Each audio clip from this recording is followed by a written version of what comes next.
Hello, everyone. Hello. Welcome to our third episode of the Power series. Today, we are with Dana Thomas, the author and journalist Dana Thomas. We are with the deputy editor of How to Spend It magazine, Beatrice Hodgkin, and the CEO of the House of Garrard, Joanne Milner. And they will be in conversation with our CEO, Diana Verde Nieto, about the power of narrative. Please note that you can ask submit question anytime during the webinar in the Q&A box, and we will answer them at the end. Over to you, Diana. Thank you so much, Claudia. And thank you so much, everybody. I mean, Dana, Joanna, and Beatrice for joining us today. It's a real privilege and honor to have you with us. I mean, you guys write, narrate, tell stories, and it's a delight. And Joe, you do that for one of the oldest jury houses in the world, Garrard. So, you know, as humans, we are hardwired about narratives and storytelling. I mean, since our moms used to tell us stories when we fall asleep, to you know, the stories that are kind of hardwired within our culture. That's how this is how we learn, this is how we communicate. And you are masters of telling stories. So I guess the first question is like, how do you interpret the meaning of narratives and storytelling? And I'd like to start with Beatrice. Well, I think coming from my point of view, which is obviously a journalistic editorial one, I think that a narrative is just a way to make sense of the world. And it's how you tell your story to deliver a particular message. And it's a way to connect with readers, clients or customers or whoever, you know, you're wanting to share your story with. So with a feature, it might be, you know, the kind of choice, the flow and structure of quotes and anecdotes, you know, how you kind of weave everything together, where you put your emphasis, where you put your focus. So I guess for me, it's just sort of how you draw out the meaning from a story, and how you create that story. Thank you. Joe, for you is a little bit different, right? So how do you do that when you are the CEO of a brand? Well, from a brand's perspective, it's about that, you know, you have to set the narrative of your brand, and then within there, your story is what kind of brings that narrative to life.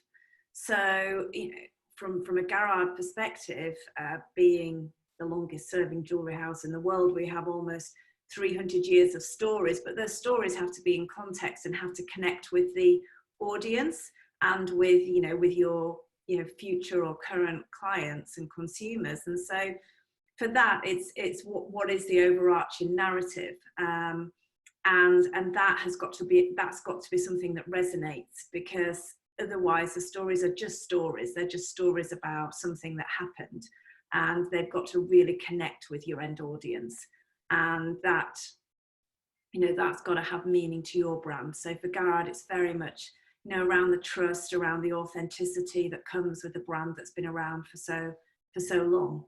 And within that the stories are what, you know, what help tell that narrative. Thank you, Joe. And Dana, I mean, you kind of are on the other side of Beatrice, quite literally. So you write books. So this is, you know, kind of long-term storytelling. So how do you do that when, for example, in a context that we have right now, which is like the whole world is in flux, how do you tell stories? Is it any difference? No, it isn't any different. It's funny, when I was talking to my daughter, who just happened to walk in, and I shoot her away. My 19-year-old daughter, she needs to write a letter of intention and explain the art that she is doing. And I said, just yesterday, I said, you know, I read an interview once with Keith Richards, where he said, somebody asked him, how does he write songs? And he said, I don't know, man. I just put up my radar, and it just comes in my radar on my head and comes through my brain and down my arm and into my fingers and out of the guitar.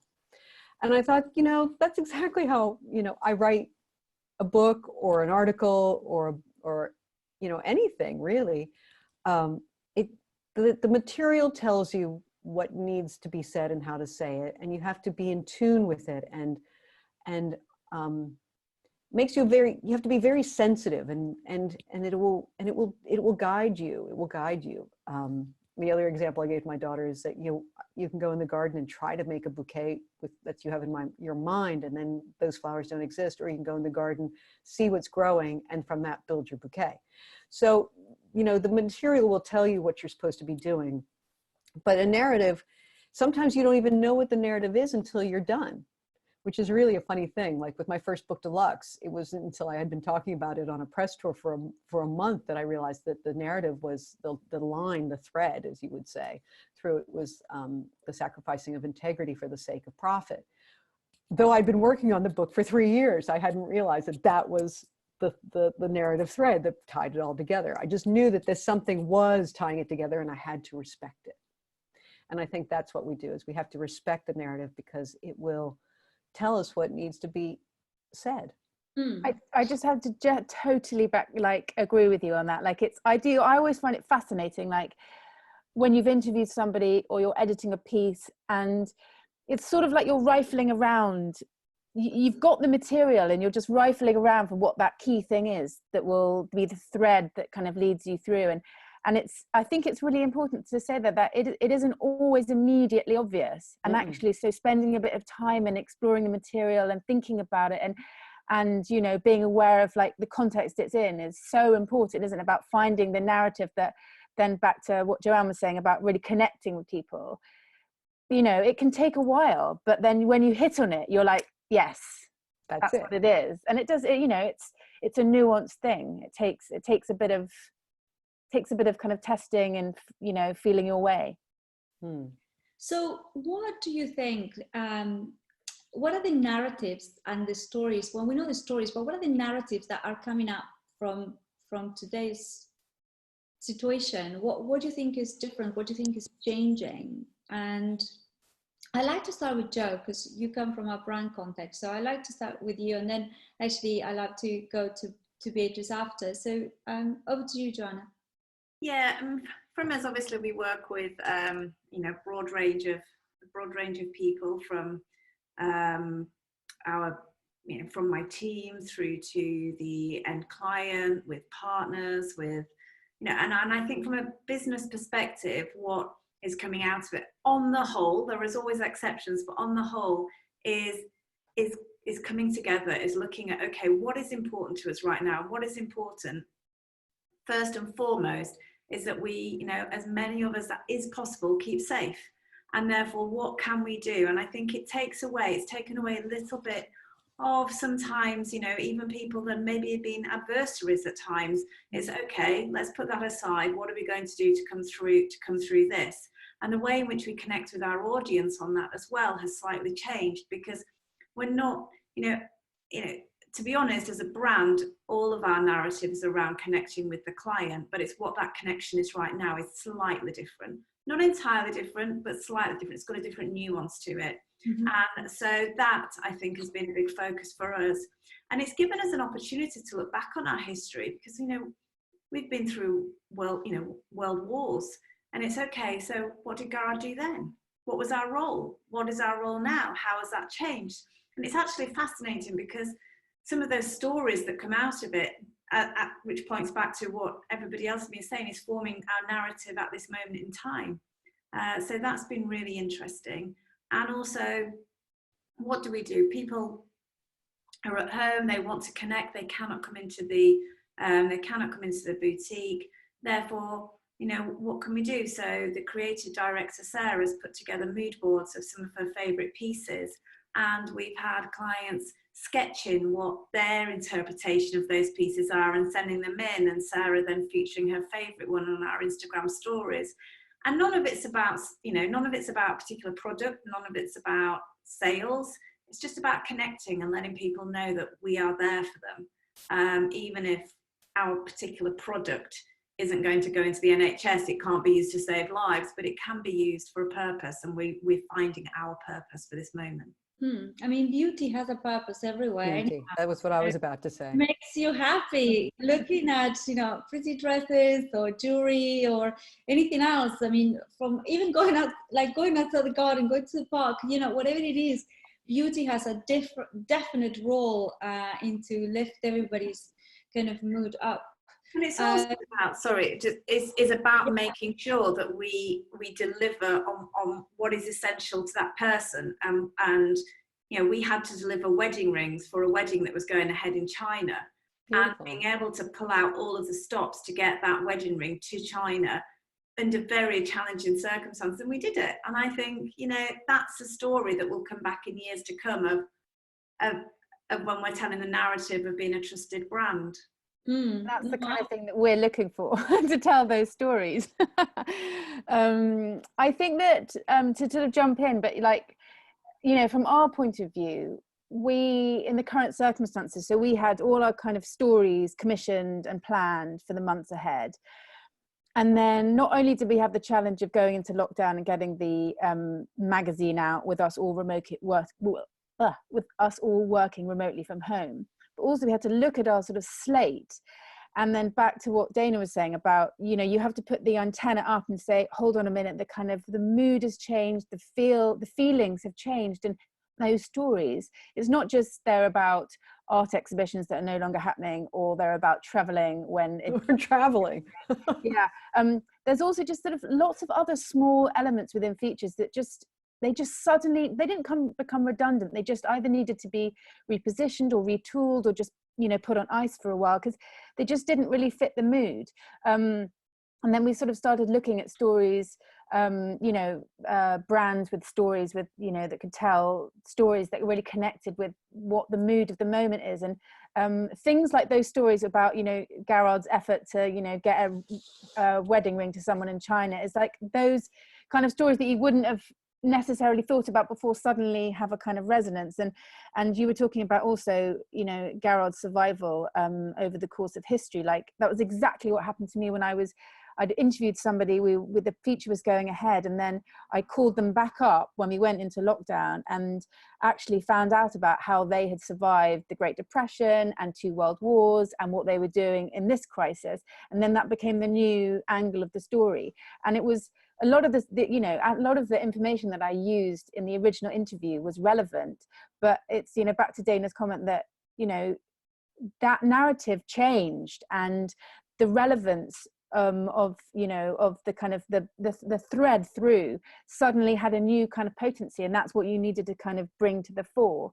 I think there are also sort of themes that, you know, are becoming, you know, you feel very strongly about, like sort of, you know, whether it's like togetherness or the power of technology, or that kind of suddenly becoming much more relevant in kind of storytelling and survival. And then there's obviously the kind of the stories coming out of the luxury industry about how, you know, agility in production, how people are changing production, the enormous philanthropy that, you know, luxury brands are showing in terms of their donations to help kind of coronavirus relief at the moment. You know, there's a whole other narrative that's coming out about the luxury industry at the moment that's, you know, hugely inspiring and amazing. And before jumping to you, Dana, I want to ask you a question that is kind of, I guess, beyond the day-to-day narrative. Do you think that we are forming a different type of narrative overall in terms of, you know, how do we want to live? Or do you think this is just temporarily because this is the situation that we are in? Or do you think that there is a different type of self-narrative that we are telling individually, and then therefore this is actually kind of fulfilling the space? We talk to a lot of our partners and clients around the world, and one of the things that is coming in terms of a theme is this urgency of change. I mean, brands that I would have never actually have imagined that they will use the word revolution or like, you know, revolutionizing the business or rethinking our business models. I'm like, who are you and what happened to you? So I mean, this is the kind of stuff that we are hearing. I mean, what is the day-to-day reality? I mean, do you think that this is changing overall? Do you think or do you think this is just circumstantial? For me? For Beatrice, and then we'll go back to your original question to you, Dana. Okay. I think being in the middle of it all, it's kind of difficult to sort of get an overview. I feel like we're living it at the moment, and we're only going to be able to see the effects after, like understand them afterwards. I mean, I definitely feel that things are changing, and there's a kind of new appreciation of things which you've, you know, kind of been banging your drum about for a long time. And there's, you know, everything from sort of slowing down to traveling less to, you know, there's a sort of appreciating, you know, what you've got. And I think those narratives, you're seeing kind of a shift, you're definitely seeing a shift. And whilst I think it's hard to see into the future and understand how the long-lasting impact of this, I think we're feeling the change very intensely at the moment. And that can only be a positive thing, right? Thank you. Yeah. So then over to you. Well, I think that the hustle culture that has dominated business for the last 8 to 10 years, since the last crisis, basically, and the arrival of things like Google and Twitter and Instagram, you know, those are all still really young and new. And when my first book, Deluxe, came out in 2007, we didn't have most of those things. There was no social media. And I mean, the ebook had only existed for 3 months before my book came out. So, you know, that hustle culture where everything is sped up and we need to fly here and we need to go there and we need to get on this train and we need to go to that conference and we need to have this conference and we need to talk to that person. We need to do that. That's all just been like turned off. And it needed to be. I think it was all unsustainable.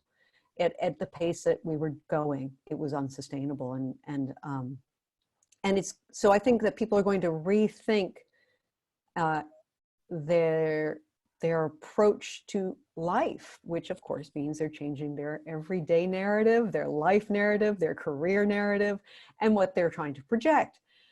I think that in my work, you know, I see that you have to change, like she said, we're not really doing travel stories right now. But we also have to think, like my book is coming out in September, and last September I wrote, you know, the paperback is coming out this September, and I'm supposed to go over the galleys shortly to make sure everything's cool. And, you know, in it I say, you know, today we buy 100 billion garments a year. No, we produce 100 billion garments a year, and we buy 80 billion and we throw 20 billion away. Well, I wonder if I need to keep that word today right now, because right now today, we're not producing anything because everyone's canceled their orders in Bangladesh and India and Vietnam. We're not buying anything because we're sitting at home. You know? So even that, 6 months on, the narrative has changed. And then I thought, well, I'll tweak it a little bit, but I can't rewrite the whole book. So just sort of say, this is how it was in 2019 before all this happened. Will it come back? I think so. And I think so, but in a different and tempered way. You know, I remember after 9/11, everyone said, everything's changed, everything's changed, everything's changed. And, you know, by 2008, everything was back to where it was. And then some, you know, it'd taken on that, you know, the luxury business was zooming and booming, and consumption was zooming and booming. And then we had another crash in 2008. And I remember going to the Basel Watch Fair when I was working for Portfolio magazine, Condé Nast Portfolio, and they were still selling the, you know, $250,000 watch to collectors that has diamond and auto, like, you know, Big Ben chimes and takes 6 months to make. And but those people weren't wearing those watches because it was seen in poor taste to show off your wealth after everybody had lost a fortune with the crash of 2008. Well, you know, in 10 years, that ostentatiousness was back and on steroids, right? And now we've had another kind of crash in a sense with all the unemployment, and I think again it will be like, it won't be about here's how. I mean, bad luck for you. You have a magazine called How to Spend It, because it won't be about how to spend your money. You'll have to come up with a brand new way of figuring out how to do that. You say that, but I think the thing about How to Spend It is but it'll come back. Just how to spend your money is, it's about sort of how to spend your time, and exactly. and it's kind of, you know, much more kind of rounded than that. But I hear you.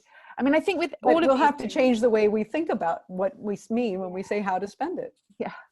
I mean, I think it's quite interesting in terms of with if you look at like the crash, or you look at, I don't know, even like SARS or something, there's out of these things, like interesting companies find their moment, like, you know, Airbnb and Uber, and they kind of, you know, had their moment after the crash. And then, you know, SARS was, you know, the kind of birth of Alibaba really kind of, you know, took off. And there are in these moments that it's also the kind of, you know, germ for something new to blossom.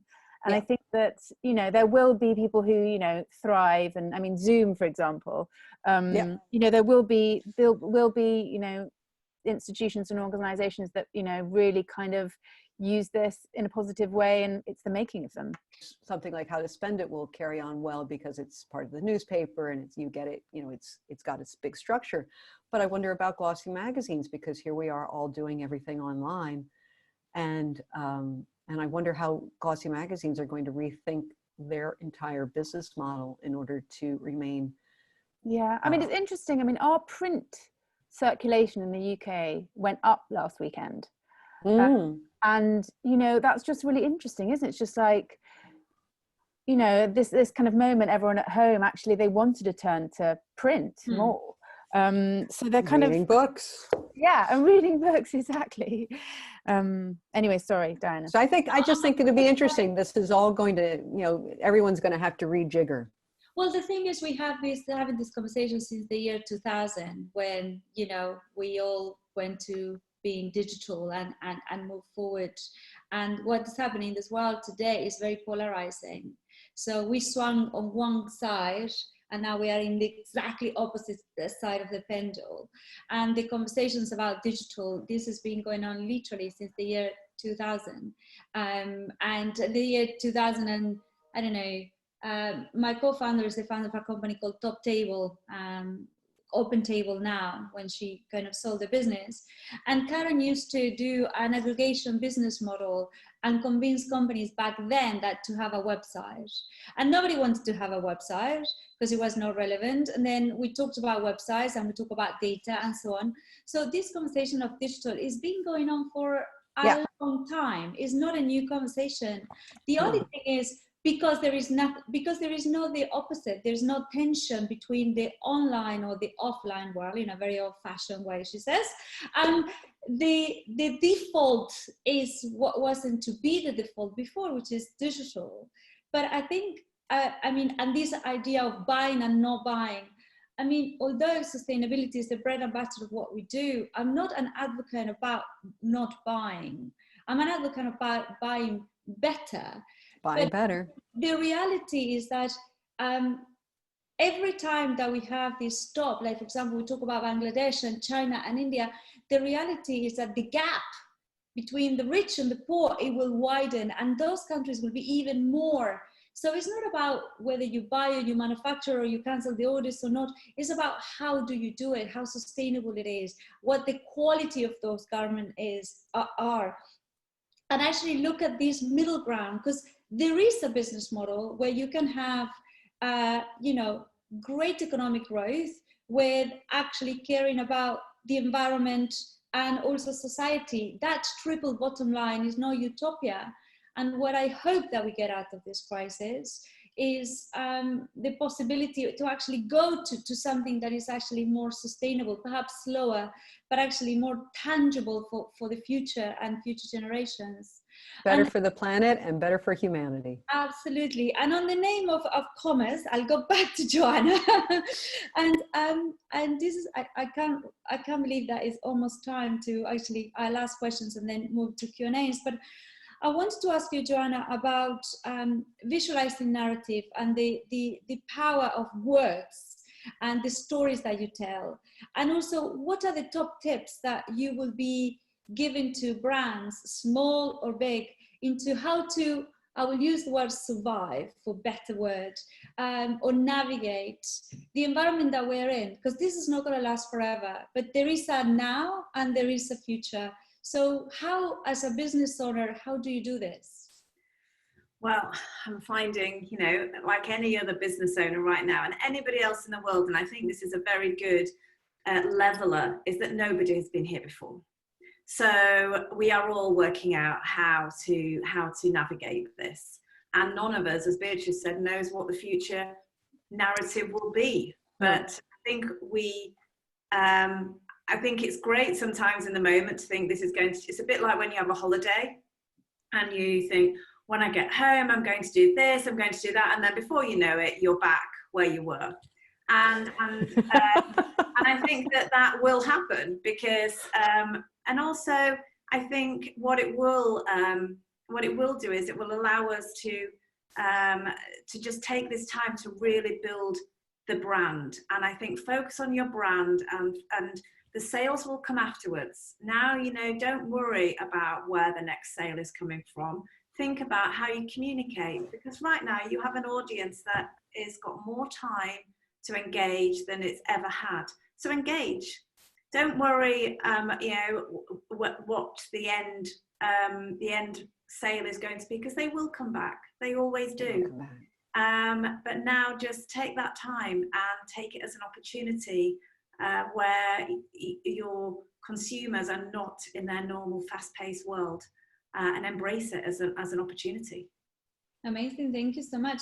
So Beatrice, where you sit, which advice would you give to, you know, small businesses or big businesses? Well, back to Dana's original point, which was listen. I think that, you know, that metaphor of kind of having the antenna up is like the most important one. I mean, I think that you just can't operate in a kind of, you know, in isolation, like you have to just feel the mood, gauge the mood, understand how people are feeling, because I think if you get that wrong, that's quite, you know, well, not dangerous, but it's, you know, you could make a few missteps. So listening is really important.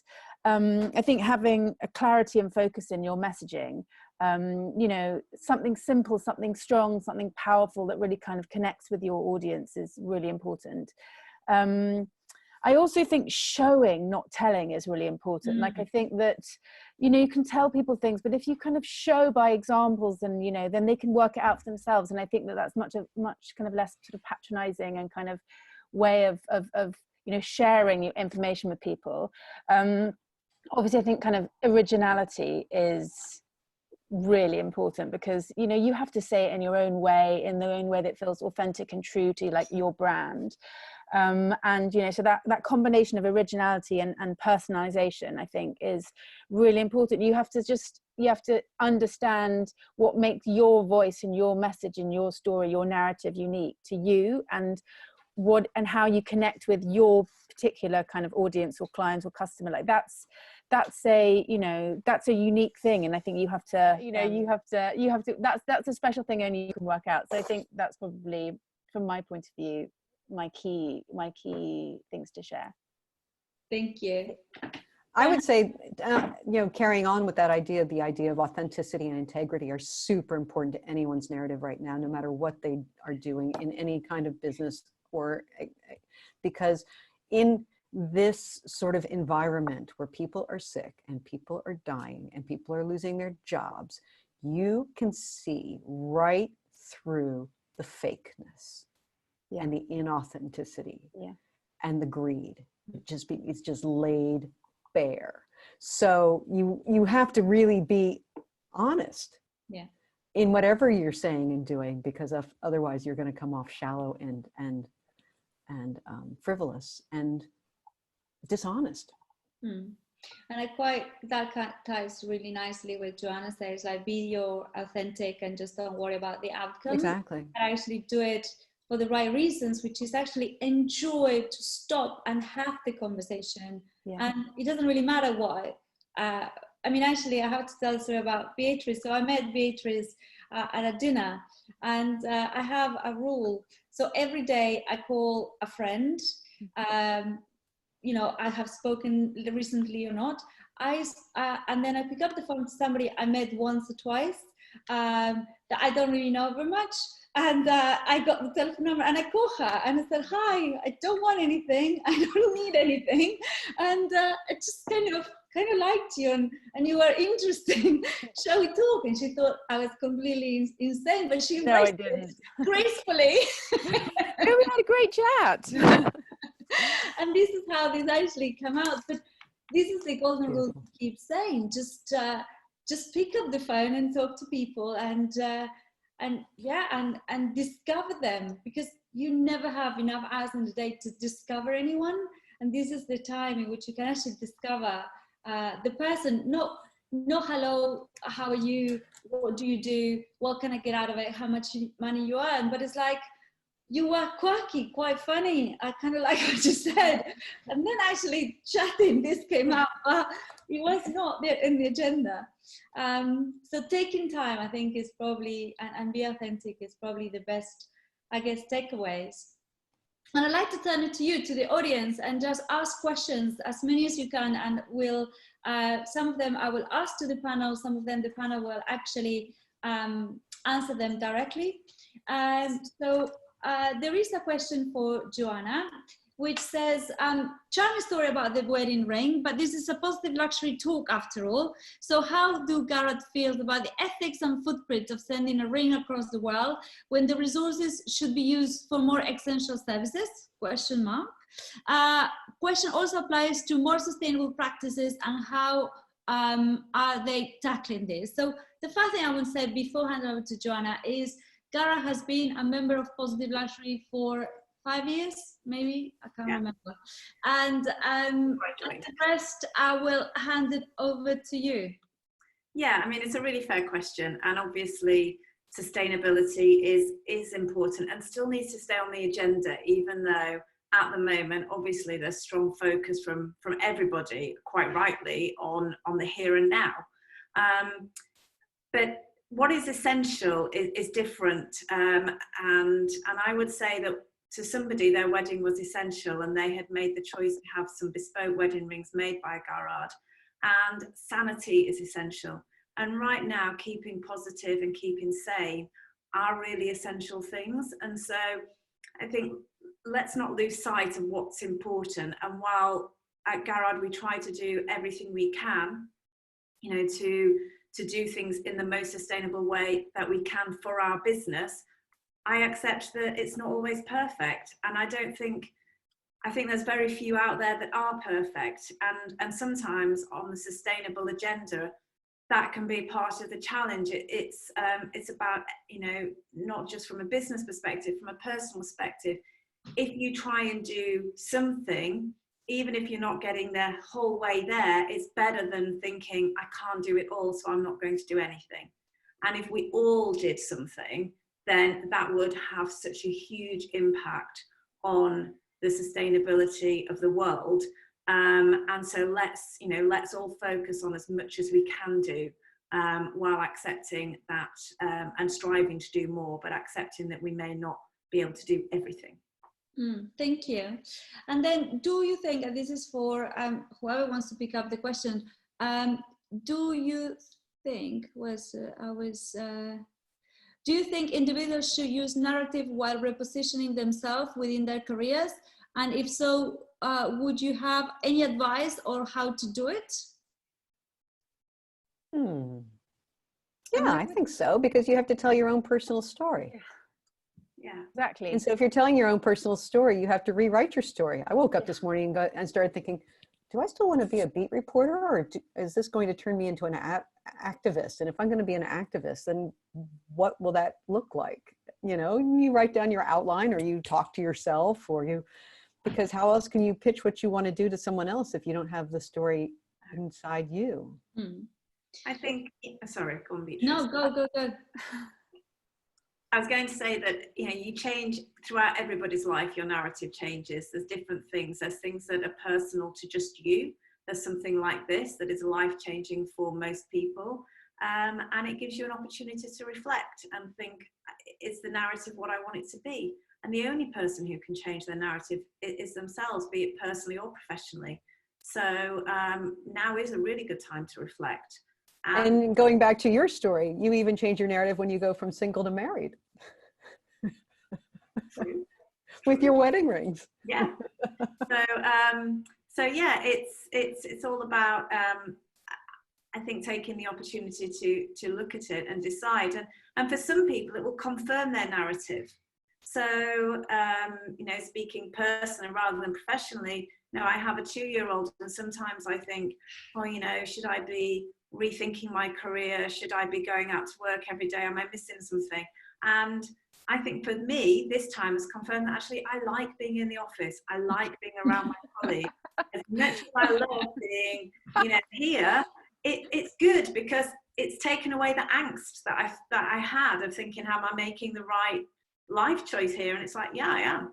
I actually I love being with my colleagues, and I really miss them. And you know, as much as I'm connecting with them day to day on Zoom and doing Microsoft Teams and pulling on all of these resources, which are fabulous and I think can be utilized for greater flexibility, I don't think you can take away being with people. No, I agree. And for me, that's become really apparent. Yeah, thank you. I totally agree with that. This is from Andrea and to Beatrice. Actually, my question is to Beatrice. Sorry, I would like to know how to spend it perspective. Oh yeah, how to spend this perspective, sorry. I think that actually refers back to an earlier question that they've asked, which is, how should we structure the narrative to go through this crisis in the travel industry? Weirdly, I think if you see, she's referring back to an earlier question. And I think that's a really tricky one. I think obviously for us, it's hard to do travel stories when people are stuck at home, but I do think that what you still have with travel in the travel industry is the personal stories. And those personal stories, I think at a time like this, like the stories of, you know, individuals are the ones that are probably going to sing out most strongly. And I think that, I don't know, like, you know, there's a lot of complexity in terms of not only how we get around, but should we get around at the moment and afterwards. And I think, you know, building those narratives in the travel industry is going to be hard, but it's just back to what we said earlier. It's a matter, I think, of listening, feeling, kind of connecting with your audience and finding out what the right story is. Because there will be one, and it's also actually kind of refers to the question we just had, which is, you know, how do you rewrite your narrative? Like sometimes there are moments when you have to just rethink what your story is, and you know, this is a moment in the travel industry where there's going to be lots of kind of companies and brands and places that are going to have to do that. But I think that it's something you're going to have to do on a case by case basis. Like what's your kind of history? What's your authentic story? What's the thing that's going to inspire people who you want to come visit, and how are they going to connect with you? So I think it's just a matter of, you know, taking a step back, having a look at the big picture, and, you know, and working out what that new narrative is. Thank you. With that in mind, you know, my favorite travel story to come out of all of this is when Four Seasons, which we think of as the luxury getaway, turned their Midtown Manhattan hotel, one of the most beautiful I know, into a place where doctors and nurses could go stay instead of going home. Claridge's too. Claridge's too. They changed their, and Claridge's has too. Yeah. They changed their narrative and their raison d'etre, but also this is going to reflect so well on that company forever. Just like when Brooks Brothers changed their tie manufacturing into mask manufacturing in Long Island City and started providing masks to New York City. This is going to reflect so well on these brands. And they did it, like we were talking about before, as an authentic and move full of integrity, an honest move, rather than doing it just to try to get get on the front page. They wound up on the front page, you know, despite, you know, in spite of what they were planning on doing. They just thought this is what we should do because we can. And I think those are the kinds of travel stories, interestingly, that are going to keep carrying on, is how the travel, you know, we're going to hear about the horrors of the cruise ship industry, for example. But if the cruise ships decide to, you know, pony up and put in dock and open up those cruise ships like the Four Seasons and Claridge's, then they could actually spin their, you know, if they do it for the right reason, they could wind up coming out looking okay. I think travel will also be about, you know, we were doing all these, I remember all these people pitching me stories for their companies on experiential travel. And I think actually we're not going to want experiential, or we haven't experienced such a fabulous thing before, but I think we're going to go towards something more holistic.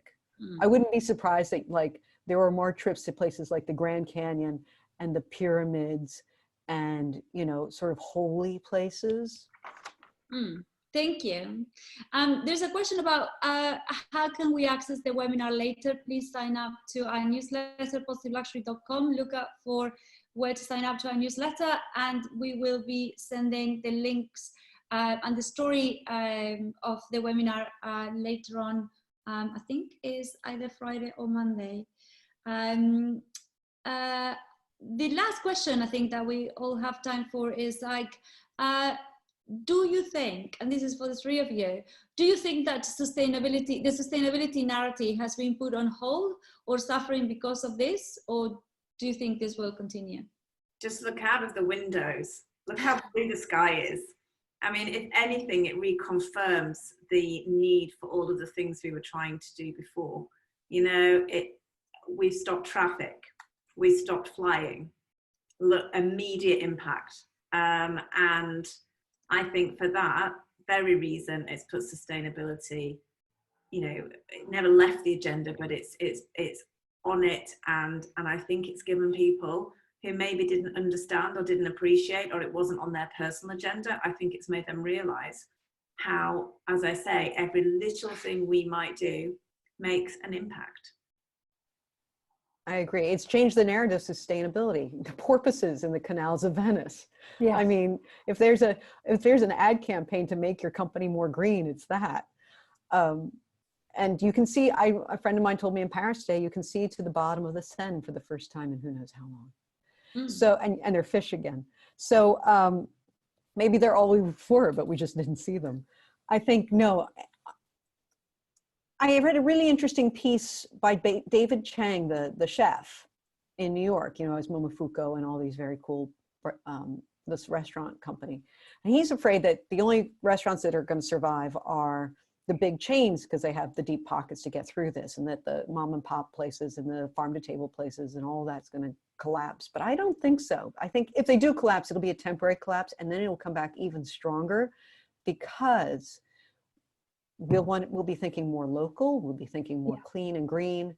I think our personal narrative on how we should live is being shaped every day, and all these different things that are happening around us right now, even though we're staying put, things are happening around us, are going to change the way, what we demand of business, what we demand of each other, what we demand of ourselves.